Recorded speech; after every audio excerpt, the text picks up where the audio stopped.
This film aims to give you an overview of what to think about if you are considering a home birth. We always recommend speaking to your doctor or midwife when making decisions like these, as they support you in making an informed choice about what is right for you and your baby. You can give birth wherever you want, is the honest answer. There are recommendations that we would make with regards to any risk factors, but for an uncomplicated pregnancy, really you have the option to deliver anywhere you want. Home delivery, midwifery-led unit, or an obstetric-led unit if that's the recommendation for your pregnancy, but it really depends on your individual preference and your particular pregnancy. Is giving birth at home safe? If this is not your first baby, if your pregnancy is straightforward, planned home births are linked to fewer interventions. The chances of your baby having medical problems are the same as if you plan to give birth in a hospital obstetric unit. If this is your first baby, there is a slightly higher risk of your baby having medical problems than with planned hospital births. You are more likely to be transferred to a hospital than people who have given birth before. You can talk to your community midwife or doctor, or visit the link below if you'd like further information. nice.org.uk/guidance/NG235. For an uncomplicated pregnancy, home birth is very much an option. It allows women to feel more comfortable in their own environment. We see women who need very little pain relief. There's a lack of intervention required. Women report just feeling more comfortable in their own surroundings. It's personal choice at the end of the day, so it's entirely up to the pregnant person and their family. It was a lovely experience. Obviously I've got nothing to compare it to, I've never given birth before, but I personally think as nice as it can be. The midwives had dropped off kind of the emergency kit and then the gas and air and things like that prior. They were only on call for me from 39 weeks and luckily Connie came at exactly on 39 weeks. If I'd given birth the day before, I would have had to go into hospital, so it was perfect timing. We had a birthing pool downstairs, but the midwife had said not to fill it until they arrived because it's hard to maintain the temperature. But actually, I kind of just gravitated towards my bed, and once I kind of got up there and got onto the bed, I wasn't coming back downstairs for the pool. So we would recommend things like shower curtains to put under your sheets on your bed to protect your mattress, lots of towels for keeping you and baby warm, clearing a space for where you want to deliver, where you think you might want to deliver, although sometimes that changes, having somewhere nice and open for a pool. Some people choose to have fairy lights. We ask for no candles really because we have gases in the home environment as well, but you can get lots of little battery powered lights and things which are really nice to have.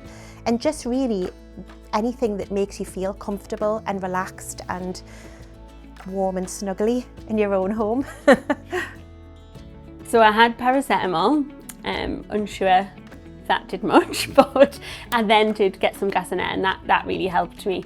I did at one point ask for an epidural, but that didn't happen, obviously because I was at home. And in hindsight, I'm really pleased that I didn't go into hospital for that extra pain relief. I'm pleased that I managed at home with the gas and air, because it was just lovely afterwards being at home. What pain relief can I have at home? At home you can use gas and air, a warm bath, a birth pool, a TENS machine, relaxation techniques, although you won't be able to have an epidural at home. The home birth bag with all of the equipment in will be delivered either by the hospital's transport team or the community midwife will bring the bag out. The transport department from the local hospital will deliver the medical gases to you. The midwives arrived at 10 p.m. and then, like I say, Connie was born at 2 a.m. So they stayed for I think it was about 2 hours-ish. They were great, they were tidying up, they took everything that they needed to with them, and kind of filling in their paperwork and their documentation and stuff, and then they just left us in bed at I think about 4:30 maybe, to just get on with it. That's the thing that's different to being in hospital, because obviously if you've got any kind of concerns or anything like that, there's a midwife there. You can pull your buzzer, you can ask for the midwife to come. I actually went to sleep, so I left Tom to just deal with Connie initially, and he just, I think, sat there and stared at her because he wasn't really sure what to do and was terrified. She just slept, and then the midwife came out again that next day in the afternoon to kind of do our initial checks and stuff like that. So we weren't on our own for very long, and we could ask her questions and stuff then. The main reasons we stay for the length of time that we stay after a delivery is to make sure that baby's feeding in whatever way that you choose to feed your baby.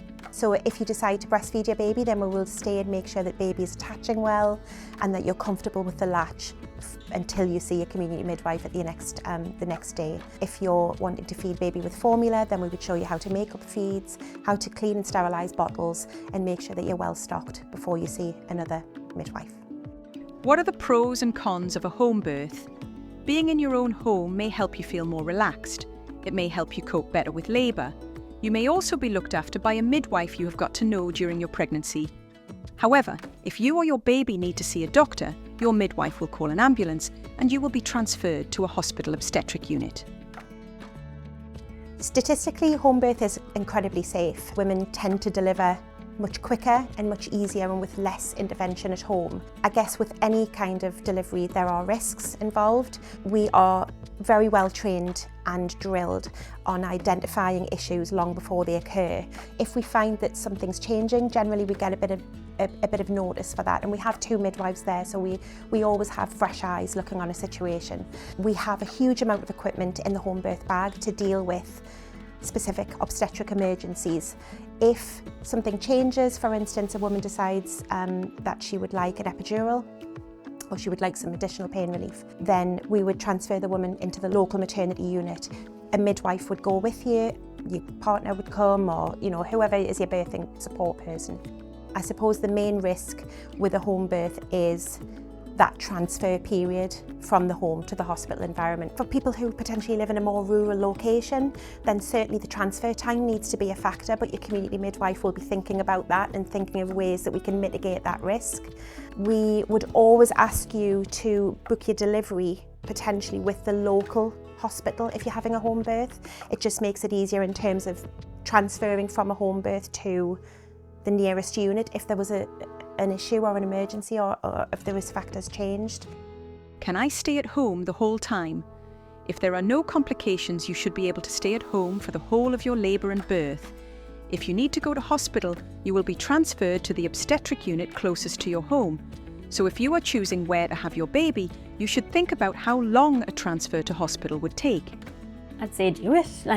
It was such a lovely experience. I don't think it is for everyone, and you've got to do what's right for you, but it was lovely. You're in your own place, you can eat whatever you want because you've got access to your kitchen, you can have your dogs there. It was so nice not having to sleep in hospital, and it was so nice not having to get up and leave the hospital. We were already at home in our own bed. It was lovely. Just that the midwives were really, really good, and I loved it. When choosing where to give birth, it is important to consider both risks and benefits. If this is your first baby, a planned home birth increases the risk for the baby. There is an increased chance of transfer into hospital during labour. To help make the right decision for you, we have 2 leaflets that you might find helpful. You can ask your midwife for a leaflet. If you are a first-time mum, you can download the leaflet by scanning the QR code here. Or, if it's not your first baby, you can download the leaflet from this QR code. Remember, deciding where you give birth is your choice. We might recommend giving birth in a hospital if you or your baby needs extra care and treatment, but the choice is always yours.